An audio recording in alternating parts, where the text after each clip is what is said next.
Welcome back to video number 6, Pastors. We're so excited you've made it this far, and we trust and pray you're going to finish strong through this and the next video.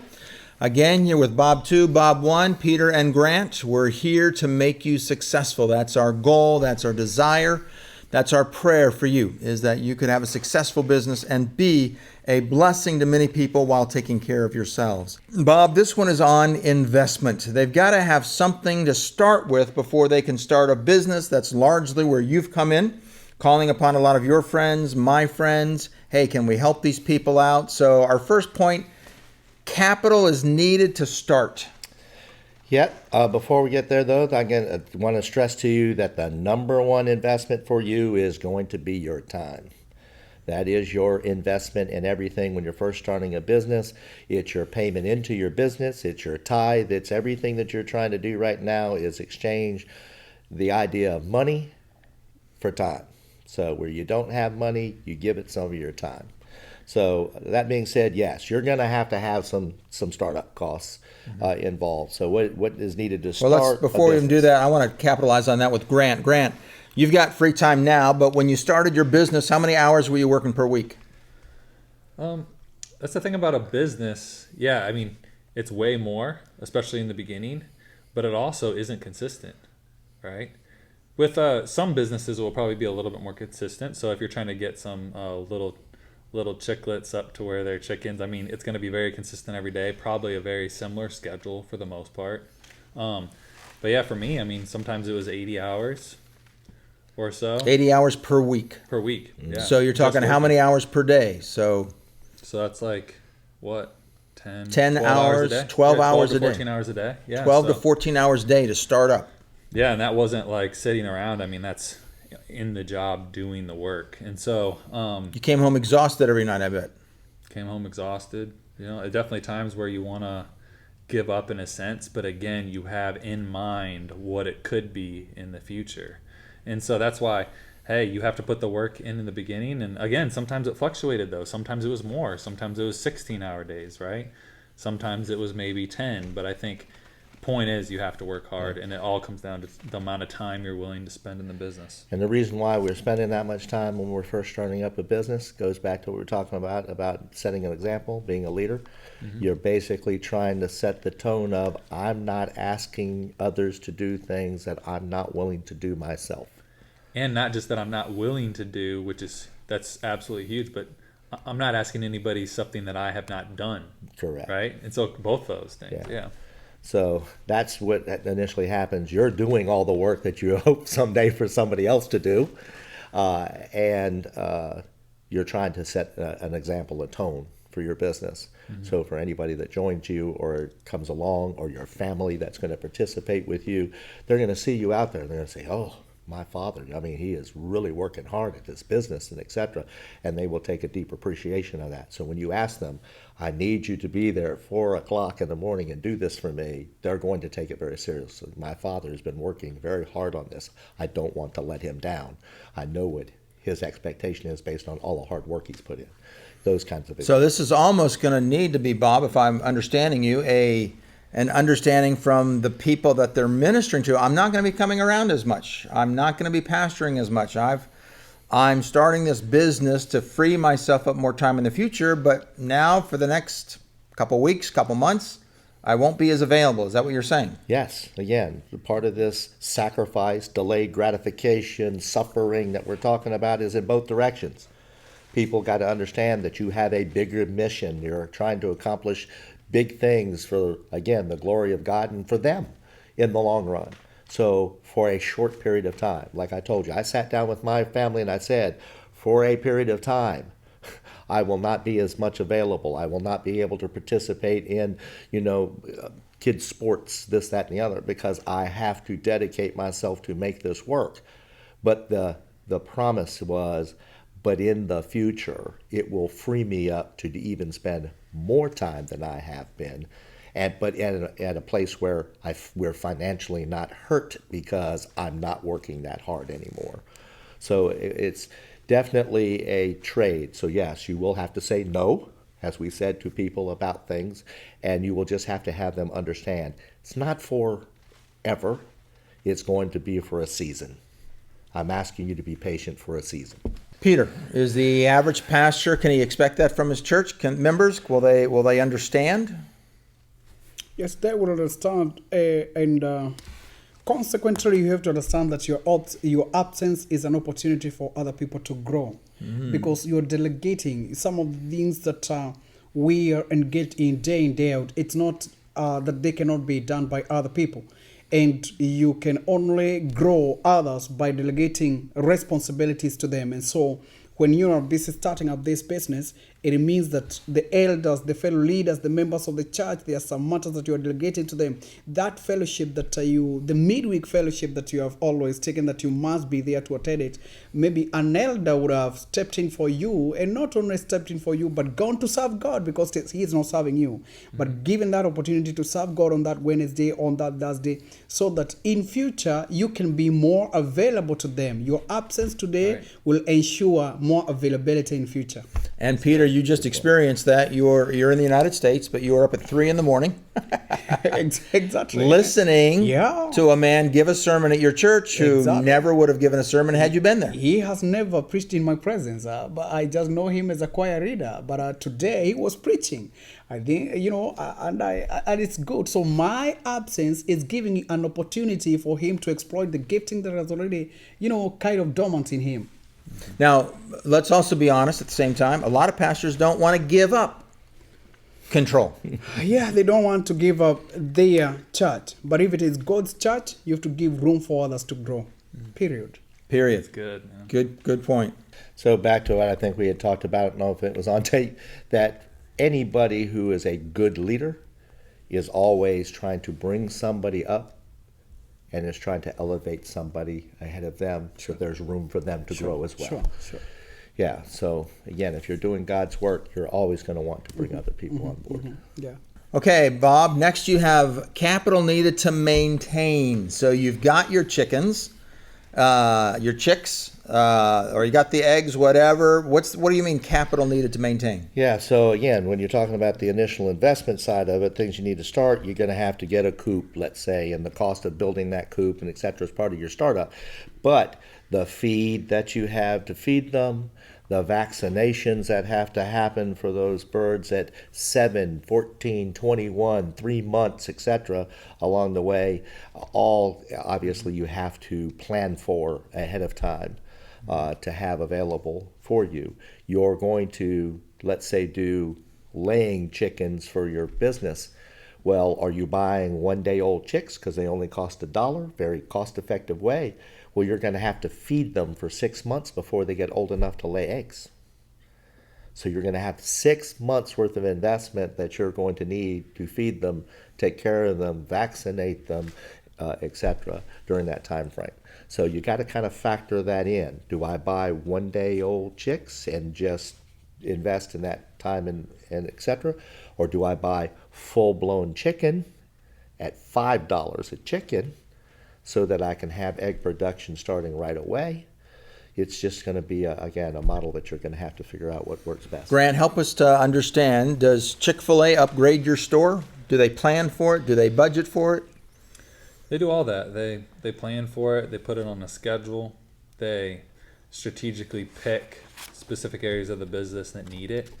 And sometimes they do it early. They do it even though we might have a technology, for example, that will last us another 4 or 5 years.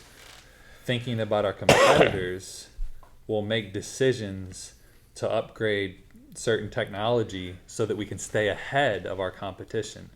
And so that's just one of those things, I think, as business owners, we're not just being reactive all the time, we're being proactive, right? So we're anticipating what's coming and we're making the adjustments before the problem even ever arises, right?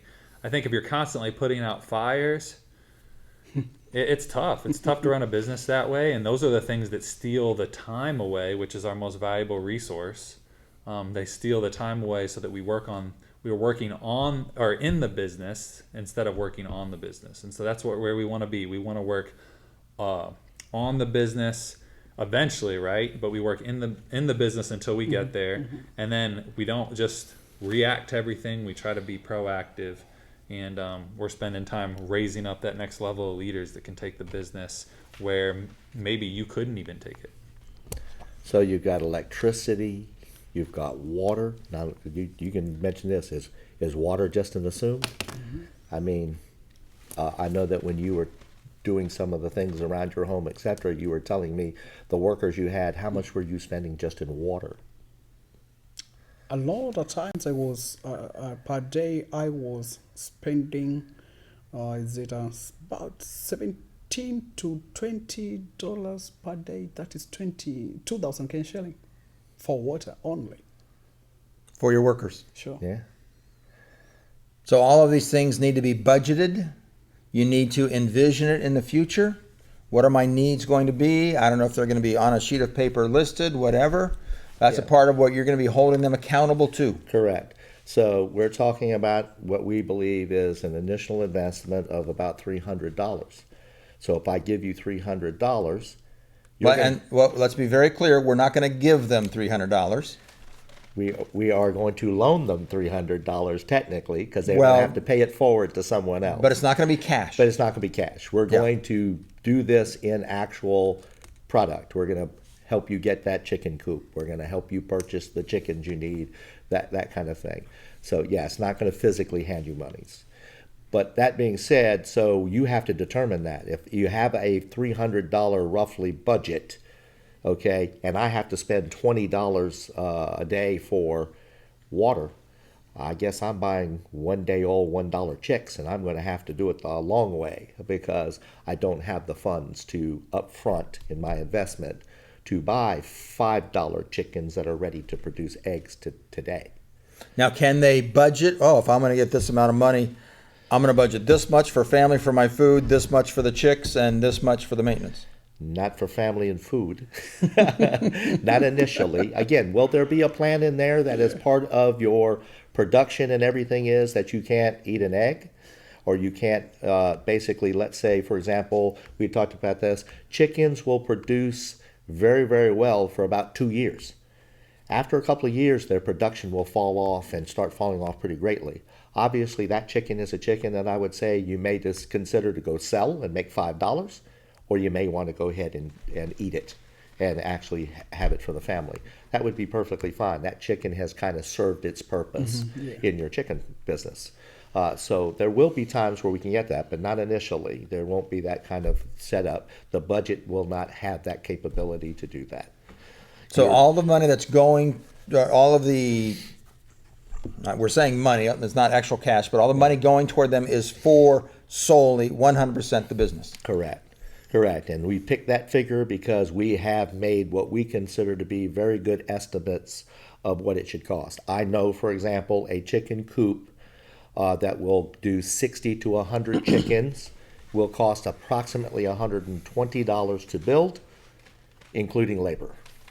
Okay, so we have factored that. We know approximately how much the feed is. I know how much it is for the vaccinations, etc. So we have kind of factored in everything. So if you come to me and say, I want to build a chicken coop and it costs $250 for the chicken coop, we're going to tell you, no, redo.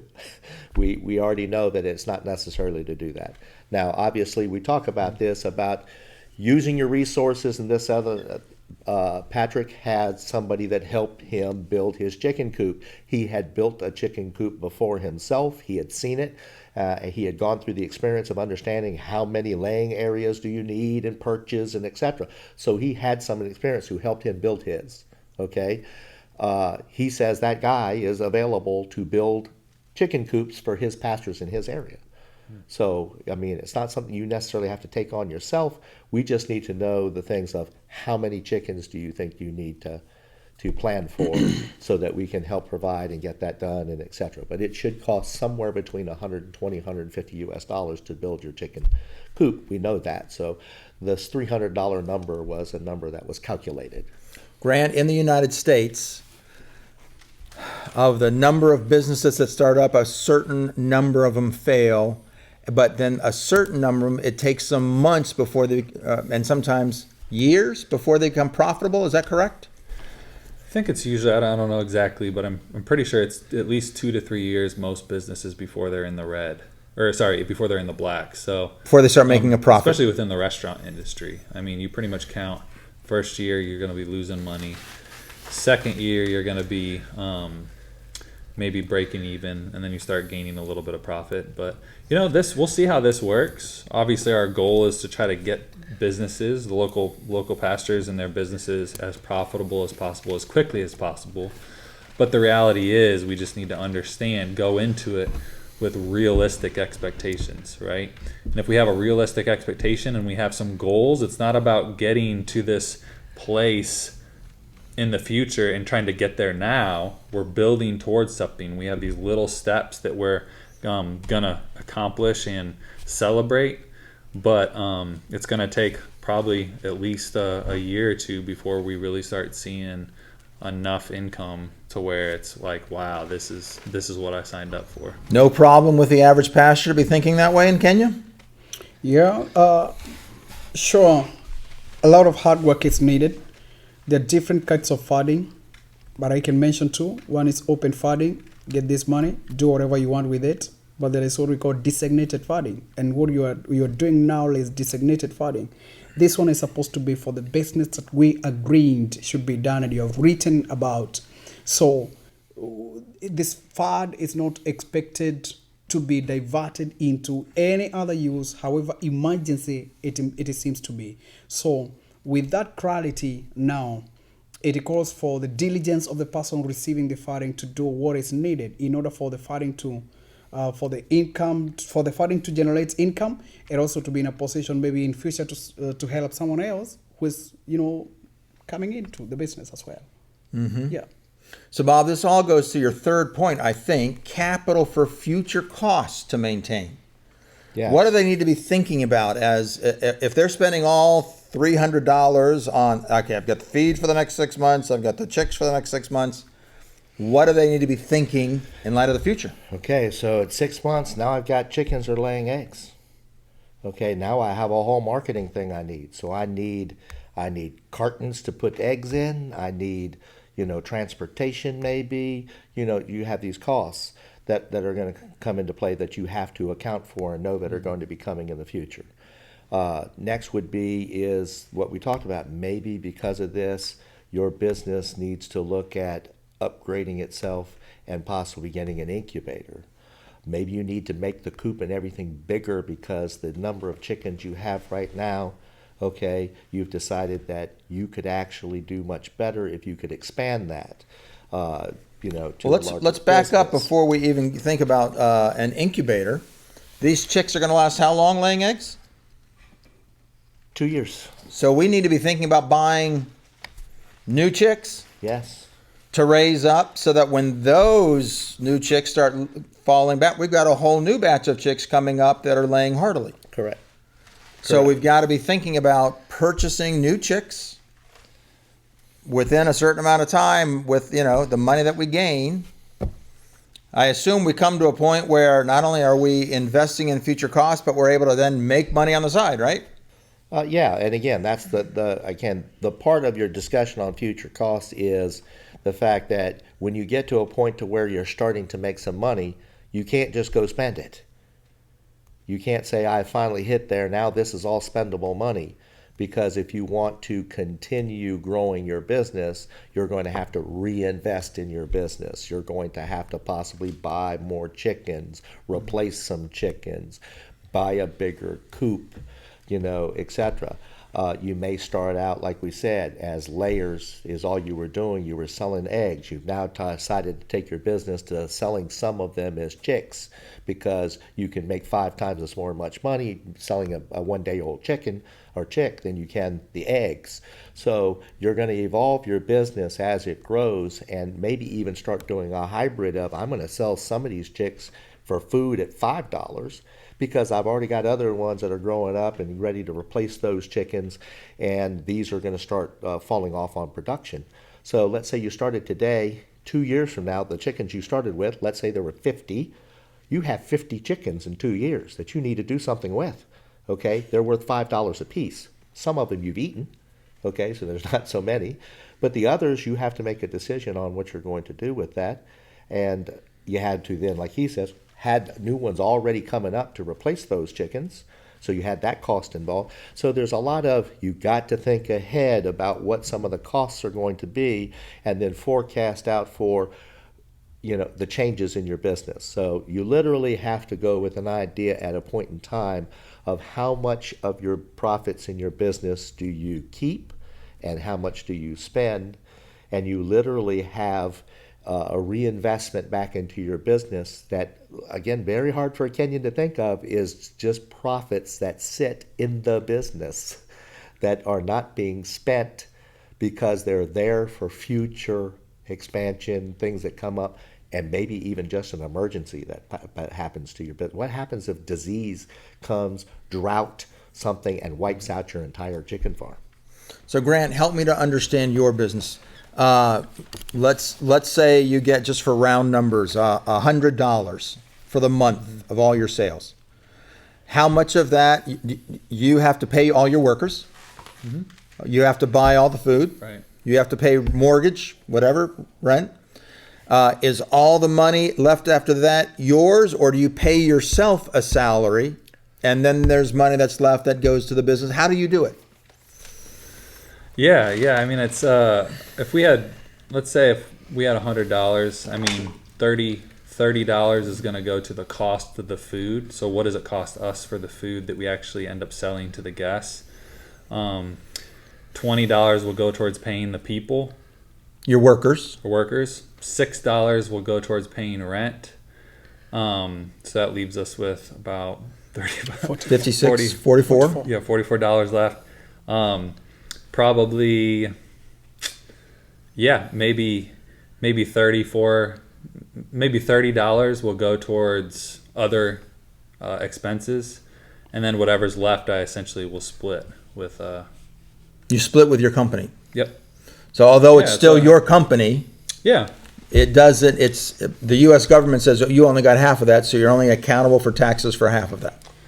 Not exactly. I mean, it counts as profit for the business. Some of that, I give to ChickfilA as a franchise, but yeah, at the end of the day, I mean, we don't want to take all that money and spend it right away, right? Yeah, I think that's kind of the point you're getting Yes. at. That money is money that we take, we save at times. We celebrate, use it to celebrate some. We use it to pay for expenses personally. Use some of it to give, but no doubt there's some money that you have to keep for what happens if there's a COVID or an outbreak or something, or what happens if we have just a short season of problems and we have more expenses. So we're trying to anticipate needs for the future for sure. Peter, is that a reality? Can we ask the pastors to save money when their cousin can't eat, when their aunt has a medical bill they can't pay? Is it possible to say, no, you need to be saving money in your business? Is that really going to work? It's going to be, it's going to work. It's going to be a reality, because that is the only way to ensure that you have a business that you're working in tomorrow. Let me give an example. I bought free range chicken. No vaccination. I didn't do vaccination. I didn't know there is vaccination that is supposed to be done. That means I failed in researching about this product, and I was harvesting eggs, giving out eggs, selling eggs, but all of a sudden, disease strikes. And I'm sorry, what struck? Disease. Disease. Disease comes in, and I witnessed myself losing 58 chicken. And the whole, poultry house was swept. I had not kept aside money that in case something like that happens, I'll go to the market and buy more chicken and keep them. So that shows that I did a business that I was not prepared in. The production was good, but also I did not have to understand that this chicken needs to be vaccinated and the like. So we need to ensure that in case such calamities, such disasters, such things comes, can we be in a position to be in the business tomorrow? And the only way to ensure that we're in a business tomorrow is if you're making a saving specifically for this business. So one of the ways that they do it here in America, basically, is I have X amount of dollars that I tithe on. And then if it's in the tithing, if I've got extra money in the tithing, yes, I can help you here. I can help you there. But if there isn't money, this is the way my wife and I do it. If their tithing account is wiped out, we've been given everything out, it's done. We still have savings, but we say, I'm sorry, we don't have anything that we can give. And we're being very honest because we're talking about our tithing account. Mm-hmm. So maybe pastors need to be thinking business money, tithing money, money to live off, expenses. And it's that tithing where I can help my grandma who's coming out of the hospital as a hospital bill, or I can help my cousins who don't have any food, but they look to that tithing account to see if there's anything in it. Does the average Kenyan think in accounts? Or do they just look at their wallet and say, I've got 700 shillings? An average Kenyan does not think in terms of different accounts. He thinks that this is money that I have, this is what I need to spend, and this is the way it is going to be spent. But I understand what you're saying by saying that I don't have money. I don't have to feel guilty if I have money in the pocket, because what I mean is that I don't have money for what you are asking for. And Yes. that is exactly what you're saying, that in the tithing account that I ought to have derived that money from in order to serve what you're asking for, there is no money in that specific account. So I could be having money, but this money is for business. This money is for maintenance cost. This money is for the future cost of the business. Yeah. So I do not have to mix up this issue. Yeah, so kind of look at it more this way, and I'll change kind of the order of things. I have an envelope with Envelopes, yeah. cash money in there Yeah. for each of my things. So Exactly. let's say one of those is money for my family for food. Envelope, yeah. Envelope A. Okay, envelope for tithing, this, that, and the other. You come to me and you say, can I get some help, this, that, and the other? I have no money in the envelope for tithing. Do you want to reach in that envelope that says money for your family for food No, and give it to them no, and not give it to your family? that's it. Okay, where's some of your responsibilities are you to your family? The priority. Yeah. Yes. So in those cases, you say no. You say no, I don't have the ability to do that. And that gets back to the one word or two letters that you keep trying to tell your fellow pastors. No. No. No. Yes. I have a question for you. Might be a little off this thing, but I think it Oh, needs great. to be said. So Grant and I are doing this program. We've done this. We've had these pastors who have, we're going to say, passed their business plan, and we've started doing business. And we are making calls to them to check on them to see how business has been and how things are going, etc. What do you think the number one thing that we're going to hear that is potential problem? How am I supposed to answer that question? I have no idea. I guess what I'm saying, what is the number one excuse we're Yeah, going yeah. to hear as to why people take and something spend their did money not somewhere happen else. the way it was supposed to happen? Yeah. Like I had to give money to this, or I had to use money to pay for my rent, or I had to use money to give to my family, or my church needed money, or whatever it is. Like, what are those common excuses? Yeah, very flimsy reasons. My mother was sick, or something. I went for a journey, or this member of the church came and borrowed money for food. You know, such reasons. Is that what you're saying? I'm asking when we're saying this, we're asking you questions on, do you think the pastors can do this? Do you think that they have the ability to do this, and et cetera? And I know you're trying to speak for them, saying, I think they can, but they just need to understand that this and this and this. I'm saying realistically, Yeah. Yes. after we do this, okay, I will just tell you, for example, in my mind, I do believe some of them are not going to make it. I think that's realistic. There's some people that are not going to quite get this program the way that we had hoped, and etc. I'm wondering, of those that tell me that they have not succeeded, what is going to be the answer why? What the is most it, the common number one excuse? failure that we're going to have? There was no market. Maybe No you can market. say there was no market. I produced, but there was no market. They can say that. So they didn't do their market research. Exactly. What will be there is that there'll be a blame game. And you can't be helped if you don't own up your mistakes. So anyone, you can hit a snag in business, however prepared you are, but are you willing to own up and say that, well, I made an error here, and if I didn't make this error, I would have made it in this business. So that's what I'm thinking. Interesting. Right. Well, there you have it, my friends.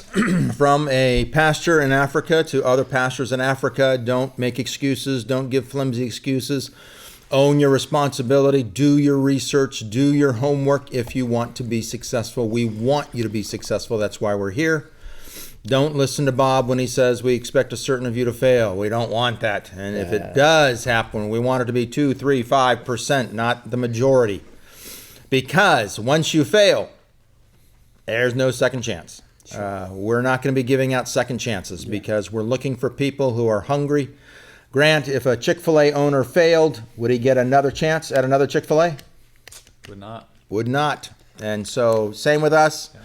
And we call it tough love. You got to be successful the first time around. We hope and pray that that will be what happens with you. Bob and Grant and Peter, thank you so much on investment. Number 6, we hope you're listening to these multiple times. Thanks, and we look forward to being with you on the last one. Bye-bye.